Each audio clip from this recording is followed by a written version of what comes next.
Je suis venu à toi, Daniel, parce que Dieu t'aime. Ça, c'est l'essentiel. Si on a entendu ça, si on l'a pris dans son cœur, on a compris tout le message de l'archange.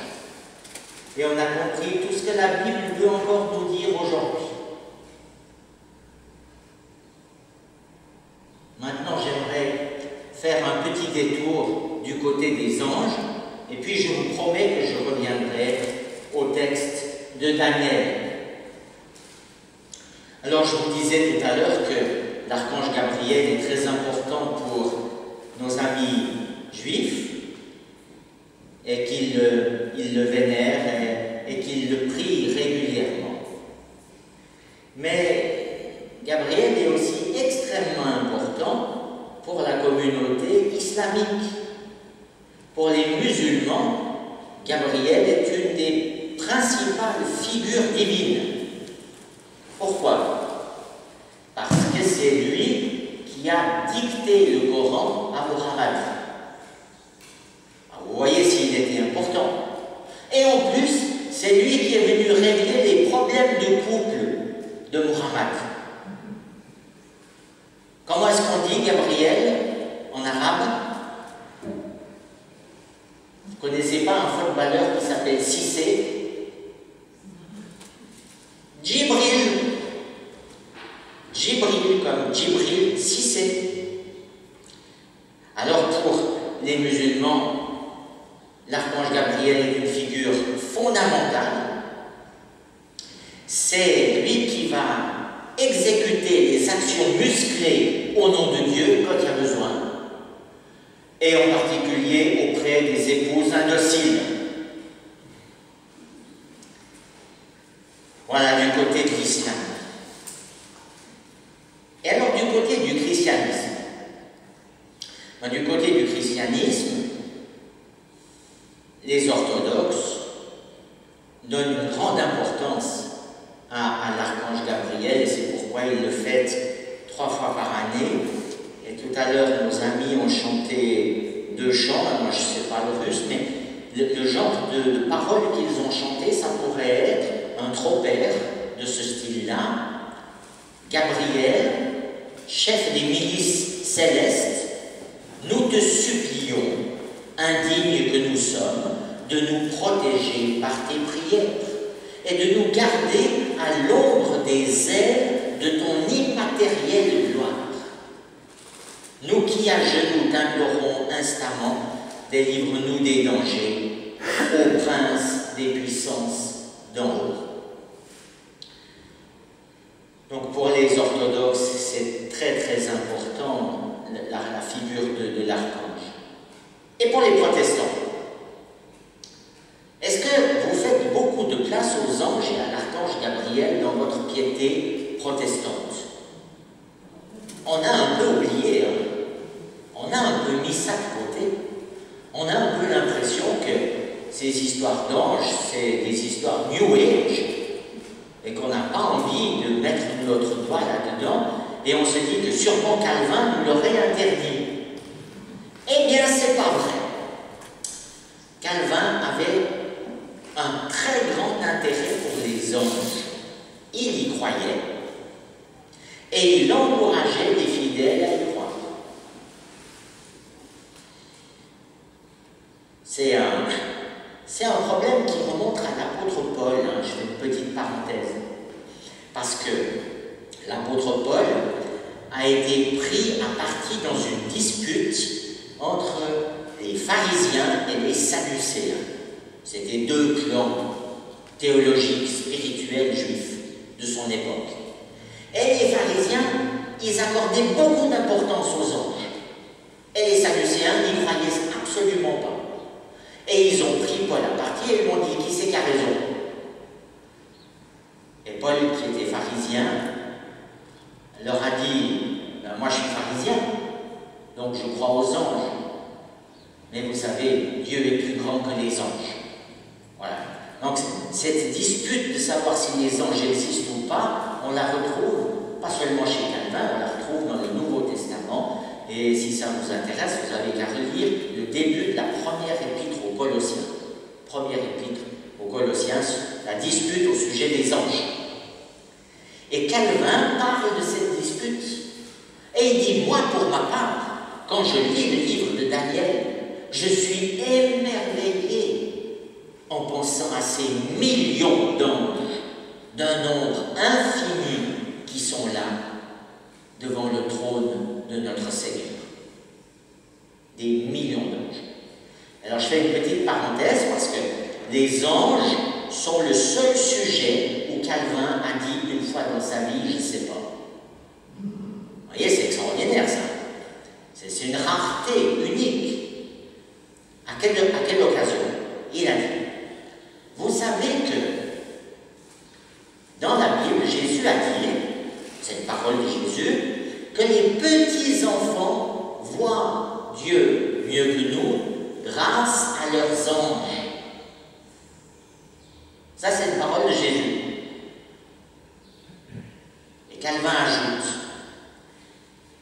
est-ce que ça voudrait dire que les anges gardiens existent vraiment? Je ne sais pas.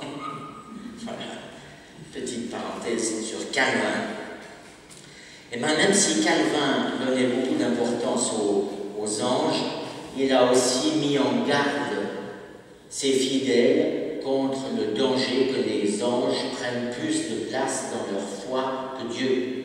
Il dit, les anges, c'est bien joli, mais il faut se souvenir que c'est comme nous, des créatures. Des créatures. Et il ne faut pas adorer les anges. Il faut adorer Dieu. Et si vous donnez trop d'importance aux anges, vous oublierez la place qu'il convient de donner à Dieu en tout premier lieu. Voilà, un dernier mot sur les trois archanges, ou les 7. Vous avez remarqué que leur nom se termine par El. Ça veut dire quoi, El, en hébreu? Dieu. Ça veut dire que dans leur nom, les archanges, déjà dans leur nom, portent Dieu. Ils portent Dieu. Ils sont là comme un piédestal pour Dieu, pour le mettre en valeur. Gabriel, Raphaël, Dieu sauve. Michael, qui est comme Dieu. Et Gabriel, ça veut dire quoi, Gabriel? On va prendre un petit peu l'hébreu. Dans Gabriel, il y a trois choses. Il y a une racine d'un mot qui est Gever. Gever, en hébreu, c'est le champion, c'est le héros. Quand deux armées doivent se battre, c'est tout à fait intelligent, au lieu de faire des milliers de morts, de nommer dans chaque camp un champion qui va se battre contre l'autre champion. Et celui des deux qui gagnera, on acceptera que toute son armée a gagné. Et celui des deux qui a perdu, toute son armée acceptera qu'il a perdu. Ça s'est mis en pratique, par exemple, dans le combat de David et Goliath, vous vous souvenez de ça. Eh bien, quand quelqu'un est nommé par son armée comme celui qui va défendre la cause de toute l'armée, qui va aller tout seul au combat à notre place, c'est ça qu'on appelle un champion, un héros, et c'est ça en hébreu qu'on nomme un Gever. Gever. Gever-i. Gevri. Gevri. Ce i, il est très important. C'est un adjectif possessif de la première personne. C'est mon. Mon champion, mon héros, Gevri. C'est qui? C'est elle. Dieu, c'est celui qui se bat à ma place. Alors vous voyez, cette étymologie du mot Gabriel, elle est particulièrement adaptée pour relire l'histoire de Daniel et de ses compagnons. Parce que Daniel et ses compagnons ont dû faire ce constat existentiel que plusieurs d'entre nous ont déjà affronté, qu'il y a des combats au-dessus de nos forces. et que nous nous sentons dépassés par les événements, et qu'avec nos petits biceps, on ne va pas s'en sortir, et avec nos petites intelligences, on ne va pas surmonter le danger. Quand Daniel et ses compagnons étaient dans la fournaise, quand Daniel et ses compagnons étaient dans la fosse aux lions, ils ne pouvaient pas, par eux-mêmes, s'en sortir. Ils ont eu besoin que Dieu intervienne pour eux et les défendre. Et Dieu l'a fait. Et il l'a fait au travers de l'archange Gabriel qui a tenu ses promesses. Qu'est-ce qu'on apprend dans cette histoire de Daniel, de ses compagnons et de l'archange? Qu'est-ce qu'on apprend qui peut être utile pour nous? La première chose qu'on apprend, c'est qu'on peut être croyant, on peut être fidèle, on peut être doté de la meilleure volonté du monde et être confronté à des ennuis épouvantables. Dieu merci, probablement que personne parmi nous ne sera jamais jeté dans un feu à 3000 degrés, ni dans une fosse aux ours, ni dans une fosse aux lions. Mais il y a d'autres formes de fournaises et de fosses aux lions. Quand on entre à l'hôpital avec un diagnostic de cancer, ça ressemble joliment à une fosse aux lions. Et quand tout à coup on se retrouve seul dans la vie, abandonné, et qu'on a perdu tout ce sur quoi on comptait, on se sent aussi dans la fournaise. Et dans chacune de nos vies, les fournaises et les fosses aux lions peuvent prendre des apparences différentes. Mais c'est quelque chose qui fait partie de l'existence. Et la Bible nous dit, avant vous, c'est arrivé au meilleur. C'est arrivé à Daniel qui était fidèle parmi les fidèles et solide parmi les solides. Alors n'allez pas dire quand vous êtes confronté à la souffrance que Dieu vous a abandonné. Dites avec Daniel, plus que jamais nous comptons sur toi pour nous défendre, parce que nous sommes faibles et que nous avons besoin que tu nous protèges contre ce qui est trop difficile pour nous à affronter. C'est la première chose qu'on apprend, que les chrétiens sont aussi soumis à des épreuves épouvantables et qu'on peut compter sur Dieu dans toutes les épreuves. Et que si jamais on ne s'en sort pas dans cette vie, on a cette promesse qu'un jour, dans une autre vie, dans la lumière infinie, dans la paix infinie, il y aura un salut à jamais qui nous sera donné. La deuxième chose qu'on apprend, qui est très amusante, c'est que Dieu est des fois en retard. Je ne sais pas si vous avez bien écouté l'histoire que Gaston vous a lue, mais c'est une histoire absolument exceptionnelle et amusante dans la Bible. L'archange Gabriel vient vers Daniel et lui dit « Daniel, oui, j'ai entendu il y a 3 semaines, tu as crié au secours. Et on a très bien entendu il y a 3 semaines que tu as crié au secours et Dieu m'a tout de suite envoyé vers toi.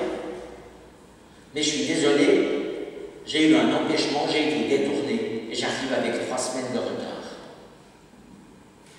C'est le seul passage biblique où on a cette explication-là, que des fois Dieu ne répond pas tout de suite. Et que ça ne veut pas dire qu'il nous a abandonnés, ça ne veut pas dire qu'il n'a pas entendu notre prière, au contraire, il l'a très bien entendu et il a l'intention d'y répondre, concrètement. Mais il a autre chose sur le feu qui est plus urgent. Et c'est très très cocasse, hein, cette histoire de Gabriel qui dit « Je suis désolé, mais j'ai dû aller régler un problème avec le prince de Perse. Et c'est seulement quand Michel est venu à mon secours et qui m'a remplacé pour régler le problème avec le prince de Perse que j'ai pu venir vers toi comme je voulais. » Alors si un jour vous priez et vous trouvez que Dieu tarde un peu à vous répondre, que ça mette 3 semaines, 3 mois, 3 ans ou 30 ans pour qu'il réponde, repensez à cette histoire. Et mettez-vous dans le cœur qu'il ne vous oublie pas et qu'il vous exaucera. La dernière chose qu'on apprend dans cette histoire, c'est que les grands problèmes du monde sont dans la main de Dieu Parce que si l'archange Gabriel n'est pas arrivé d'un claquement de doigts au chevet de Daniel et de ses compagnons, c'est qu'il réglait des problèmes internationaux épouvantablement compliqués, à peu près les mêmes qu'aujourd'hui d'ailleurs, avec les princes de Perse et de Syrie, et j'en passe, et des meilleurs. Et alors des fois on se dit, c'est notre travail de tout régler, de trouver des solutions à tous les problèmes de la planète. Et ce texte nous rappelle, non, le monde, l'avenir du monde, la course du monde, c'est dans les mains de Dieu. Il s'en occupe. C'est son travail. Faites-lui confiance. J'ai déjà dit la même chose la semaine passée. Je me suis d'ailleurs fait engueuler par quelqu'un qui croyait que je disais le contraire. Mais c'est un message difficile à entendre. Parce que ça ne veut pas dire qu'on n'est pas responsable. Ça ne veut pas dire qu'on doit s'en laver les mains. Faisons ce que nous pouvons à notre petite échelle, là où on est, dans notre petit milieu. Ça, c'est très important. Mais la grande aventure de la course du monde, faisons confiance à Dieu. C'est lui qui s'en occupe et qui gère, et qui nous fait cette promesse que, vous inquiétez pas, tout à la fin, on sait ce qui va arriver. À la fin, c'est le royaume. Le royaume est promis, et il va arriver. Et il a commencé. Et quand on ouvre bien les yeux, on en voit des traces. Notre travail de chrétien, c'est pas d'amener le royaume comme ça magiquement. C'est de montrer qu'il est en route et qu'il y en a des traces dans l'amour, dans le pardon, dans la tendresse, dans la persévérance, dans la prière, et dans une communauté comme la nôtre qui se réunit. C'est un vrai miracle d'être ensemble et d'avoir la même foi et d'avoir les mêmes textes fondateurs et de pouvoir prier avec des amis russes, avec des amis éthiopiens et de pouvoir s'émerveiller de la bonté de Dieu, quelles que soient les circonstances de notre vie. Dieu est là, Dieu nous accompagne et Dieu ne nous laissera pas tomber. Amen.